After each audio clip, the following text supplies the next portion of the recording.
ఏం కాదు, నువ్వెప్పుడు వాసు గురించి ఇలాగే చెప్తావు. వాసు ఎంత ఘాటుగా ప్రేమించాడో ఈ ఉత్తరాలు చదువు. అబ్బో చాలా ఘాటు ప్రేమ, ముక్కు పుడలు అదిరిపోతున్నాయి. నువ్వేం ఎగతాళి చేయక్కర్లేదు వాసుని. ఈ ఉత్తరం చూడు, రక్తంతో రాశాడు తెలుసా? ఎవరిని మర్డర్ చేసి? మర్డర్? కోడినా మేకనా అని. అదే మరి, తను రక్తంతో రాశాడు తెలుసా? చూడు. అబ్బో అంత కలర్ ఇచ్చాడేంటి? దాంతో నువ్వు మనసు పారేసుకున్నావా? నేనేం ఉత్తునే మనసు పారేసుకోలేదు. నా గురించి కవిత్వం రాశాడు తెలుసా? ఆహా, గురువు గారికి అంత టాలెంట్ ఉందేంటి? ఏం రాశాడు? నాకు సిగ్గేస్తుంది, నువ్వే చదువు. అబ్బా నాకెందుకమ్మా అంత అదృష్టం, నువ్వు చదివి వినిపించు, తరిస్తా.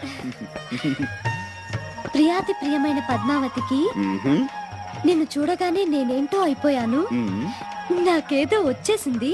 ఇంకేం వస్తే మాయరోగం వస్తాయి. అదే మరి ఎగతాళి అవుతున్నది. నేను చదివేది నువ్వు విను అంతే. చదువు చదువు. పద్మావతి పద్మావతి నీ ఎర్రని మూతి చూడగానే పోయింది నా మతి, అయిపోయింది నా మనసు కోతి.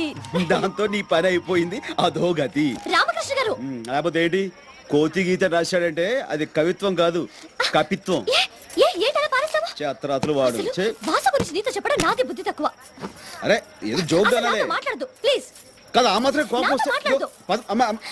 పద్మావతి జోక్ ఏదో